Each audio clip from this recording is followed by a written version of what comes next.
Hello and welcome back. My name is Maviel and this is Shadow of Mordor DLC.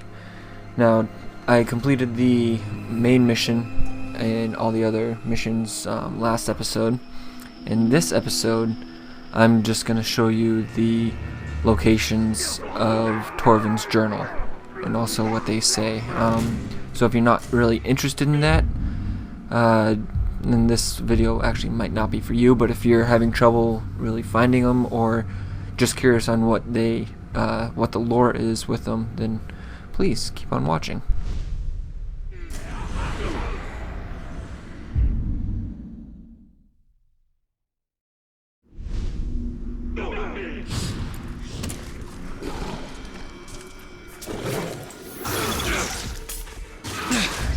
Mordor is in no short supply of terrible tales, and few more dreadful than the Black Captains of Sauron.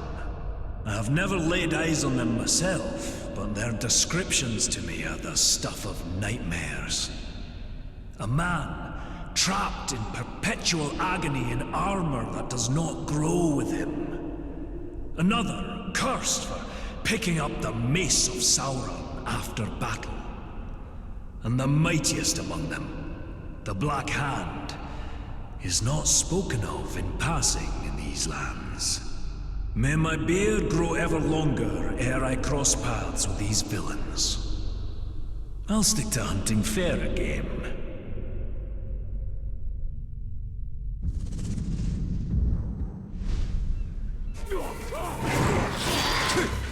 The dwarf shied from the Black Captains, as well he should. Only the Black Hand remains now, and I will finish him.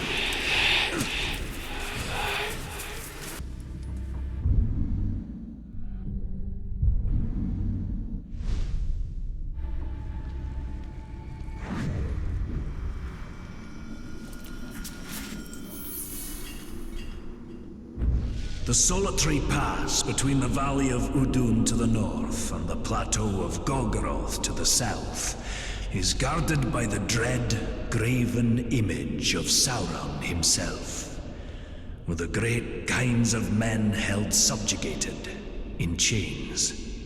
The rock and steel of this visage inspires no deference in me for the craftsmanship or stonework, and by my beard I am thankful this is the closest I'll ever come to seeing the Dark Lord. The shadows grow long this evening. I will write no more.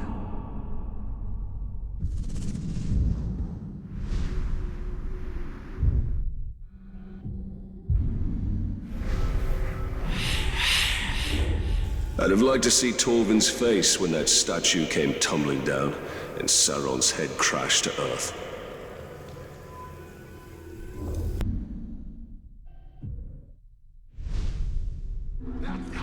Glad to see the back of our captain. He was a useless schrock.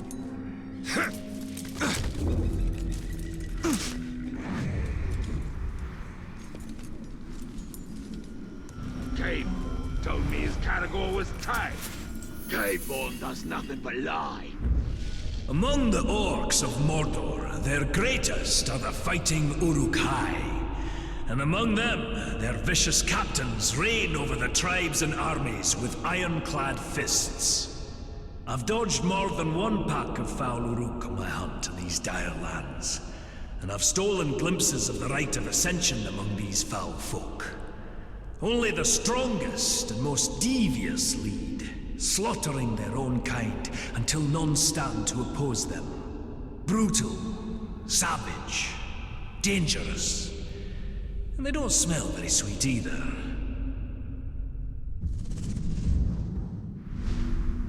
You can't tame a caragor.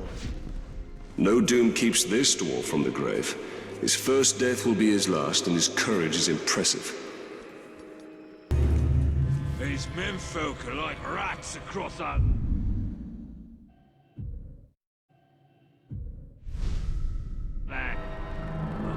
Rats. They need to be stomped on till none of them are left. Few things in Mordor cause even the Uruks and trolls to quake in fear. And one such beast is the rare horned graug. Standing nearly 5 dwarves tall, they're nigh unstoppable juggernauts of wanton destruction. Their very skin is tougher than leather, resistant to even the sharpest steel, if you can get close enough to strike a blow. What I wouldn't give for a mithril blade on my next hunt for these dire monstrosities.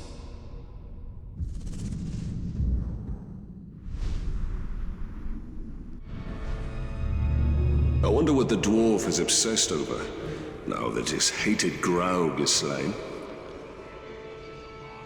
Make the men dead.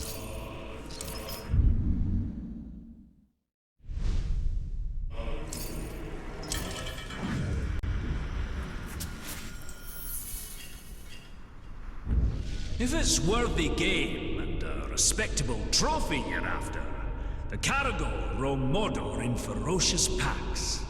Quick on their feet and strong to boot, be wary. Their claws are sharper than steel, and I've seen them crush rock-hard orc skulls like eggs in their jaws. Even wargs and lions give them wide berth. One look at these beasts and you'll know why the pointy ears have named them Bringers of Fear.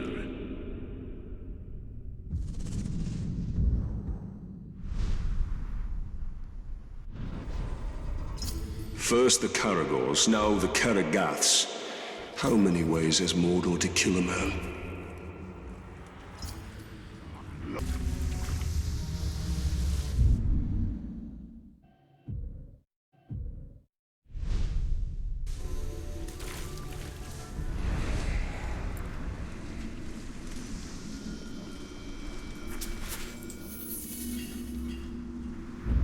You'd think the sight of a lone peak in the countryside would bring cheer to a dwarf's heart. But alas, that is not so here. Orodruin, the Mountain of Fire. This volcano stands alone on the plateau of Gorgoroth, but the whole of Mordor seems to dwell in its shadow. It's said Sauron chose this land for his domain because of that mountain. And I hope it suits him. Even dormant, anyone unlucky enough to travel these lands has that hill to thank for choking this acrid air, filling our lungs with ash and our hearts with dread.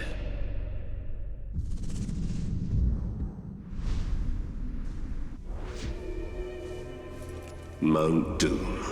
How long before it erupts once more and spreads its darkness over Mordor?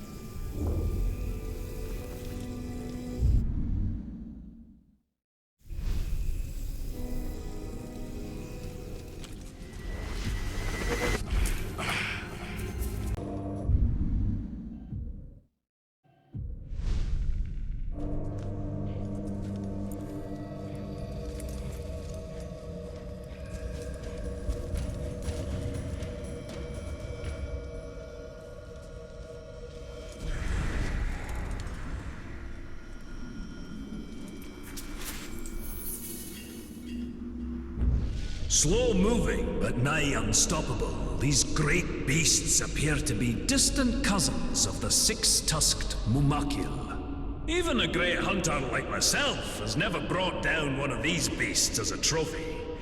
But they're not difficult to track. The very earth shakes under their thundering feet. It's wise to keep on your toes when you're around them so you don't end up underneath theirs. I've seen them rampage and crush orc, troll, and man alike into jelly.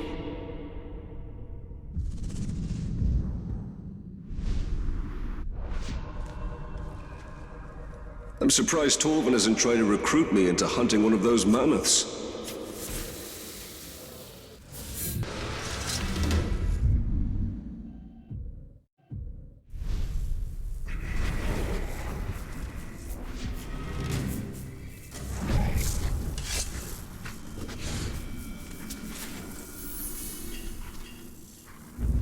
In my travels, I've amassed a worthy collection of treasure and trophies, heads and hides from all manner of foul beast, and even some lovely trinkets from the Second Age. But the whispered tales of one artifact continue to elude me. The legendary Forge Hammer, used by the elves to craft the Rings of Power themselves. The hammers I've found so far in my hunt have brought me no closer to finding the one I seek.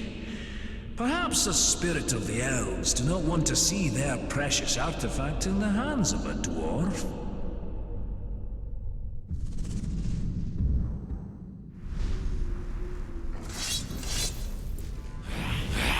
Torvin will never understand how closely this hammer is bound to our fate, and that of all Middle-earth.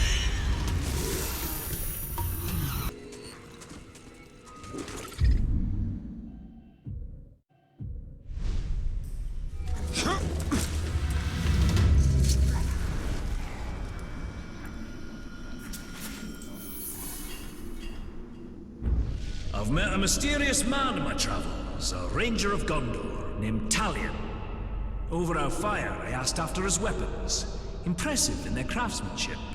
A handsome blade, Orphael, has been at his side since his days stationed at the Black Gate, defending the borders of Gondor. But his dagger, Aham, carries a sad tale. It too was once a mighty sword, carried by his murdered son, broken the night he died. Talion tells me Aham means vengeance, and I have a feeling the blade will fulfill the meaning of its name.